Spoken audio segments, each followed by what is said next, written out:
Hello, good morning to all guys, my friends, my amigas, my subscribers and followers. Thank you everyone. Stay safe and healthy plus exercise po. So, kailangan yan sa ating kalusugan because our health is simple because that is wealth po. Yan ang ating plante po ha. Okay, ngayon makikinig tayo sa balita ng breaking balita controversial Pilipinas regarding po sa impeachment trial sa ating VP Sara nga date 15 na po na expenses of 225 million a day.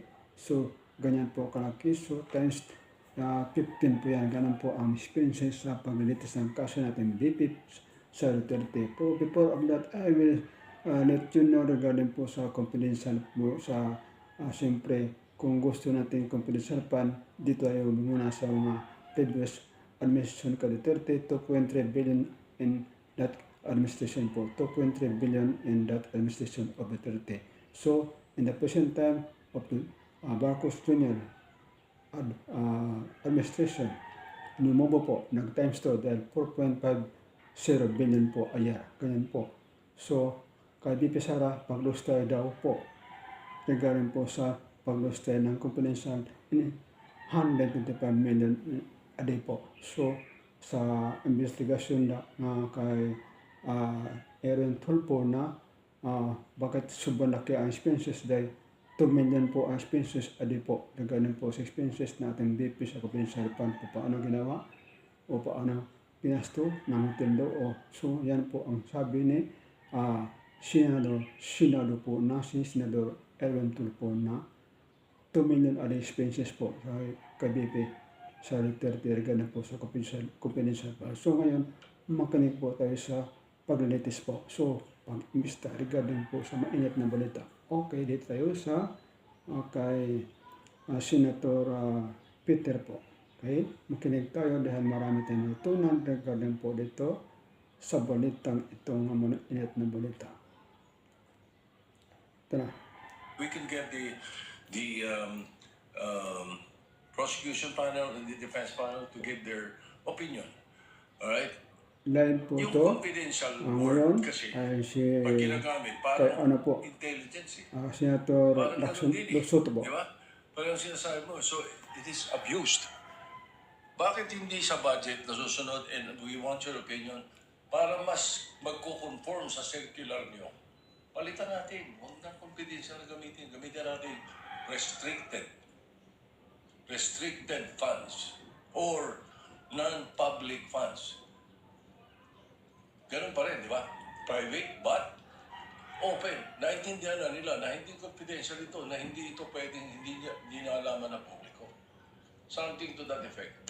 Just the opinion of the With the indulgence of Senator Judge Soto, it's good to stand up once in a while for being seated for a long time, but the chair will not allow counsels to respond and give their opinion on the matter. It will simply allow the witness to answer, similar to the chair's ruling in relation to the query earlier of Senator Judge Cayetano. Yes, Attorney Wapit. Well, I submit that po to the commission, to the commission on audit po. I am not authorized po to give an opinion as to that. That was the witness's answer. Senator Judge, Senate President Win Gatchalian is recognized for his interjections. You may proceed when you're ready, sir. You have 2 minutes. Thank you, Mr. Presiding Officer. Thereafter, Senator Bam. So, Sundan ko lang po yung mga questions ni Senator Risa, ni Senator Ting. Doon sa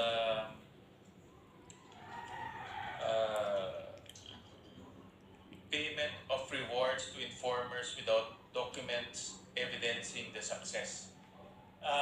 Kanina natanong ni Senator Ping at ni Senator Risa tungkol dito. Ngayon, anong klaseng ebidensya ang hinahanap ng COA, ikaw in particularly, evidencing success? Since yung circular naman po ay walang binanggit na particular evidence, ang tinitignan na lang po namin sa mga sinasubmit ay yung causal link between the successful information gathering or surveillance activities and the information given by the informer. Can you give an example kung paano ginagawa niya ng ibang agencies?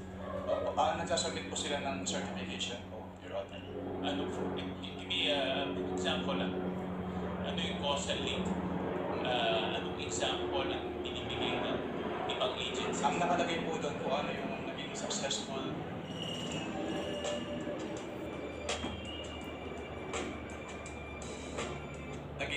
naging resulta nung information na binigay nung informant po. So, ganun.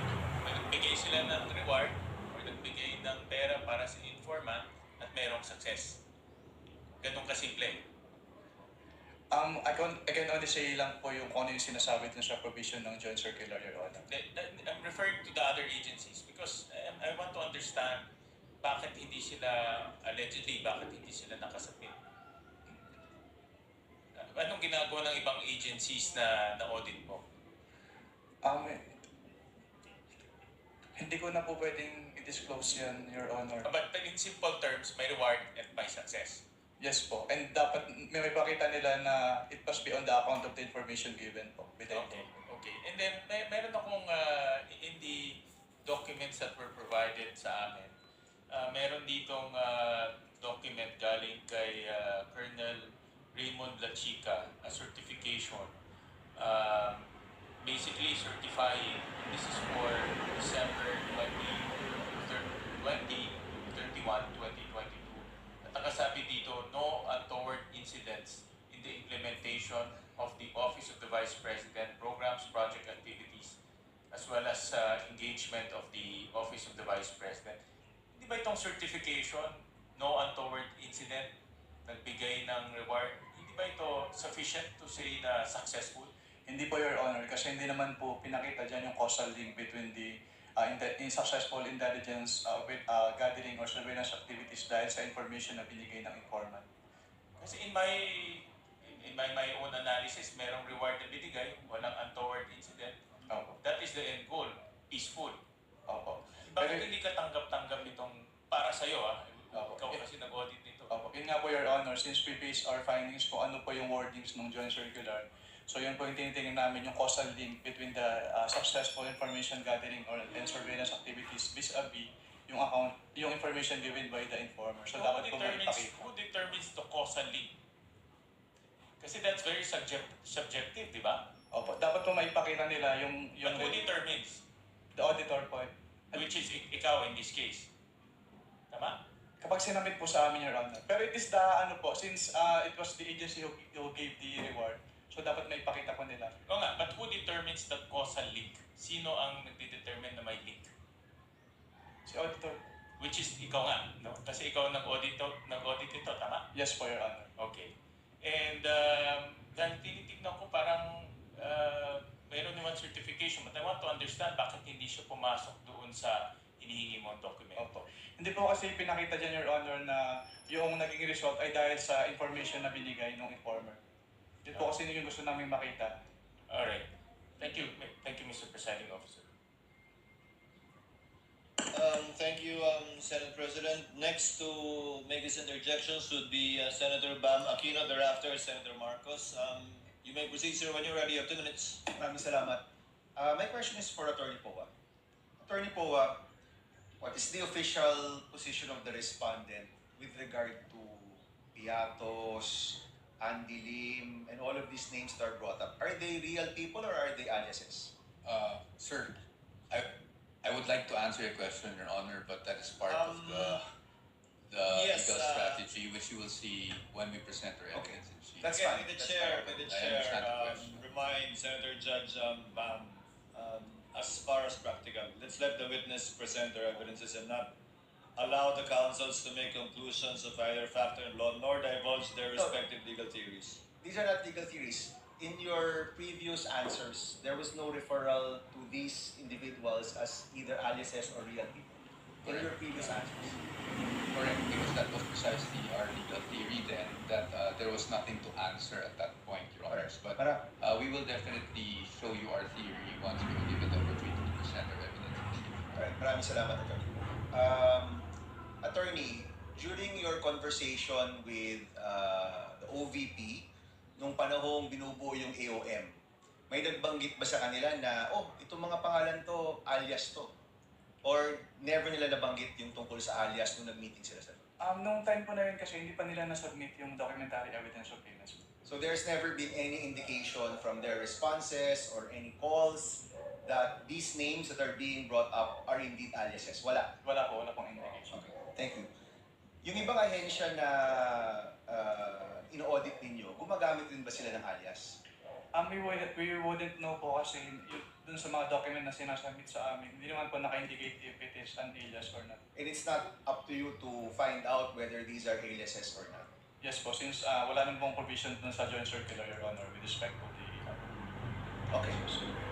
So itong paggamit ng alias, to your knowledge, hindi nyo alam sa mga ino-audit ninyo, but to your knowledge, gumagamit ba ang ibang ahensya ng mga alias? I wouldn't know po since karoon nga po, hindi naman po bukod dun sa sinasubmit nilang documents, wala pong naka-indicate na yung name ay alias po. And the position of COA is hindi ito bawal, pero hindi rin ito pwede. Yes po, kasi silent po yung joint circular, Your Honor, as to that. Okay, but your appreciation is totoong tao ito. Kasi may pirma. Tama ba? Lahat ba ng AR may pirma? Sa pagkakaalam ko po ay meron naman po. So kung alias, at di ko naman pangalan to, pipirmahan ko pa rin. Or pag alias pa, dapat wala nang pirma. I wouldn't know po if it is an alias since wala naman po naka-indicate dun sa document that it is an alias po. Okay, and we'll give the defense their time later on during their part to talk about this more as part of their strategy. Sige, let me change topic.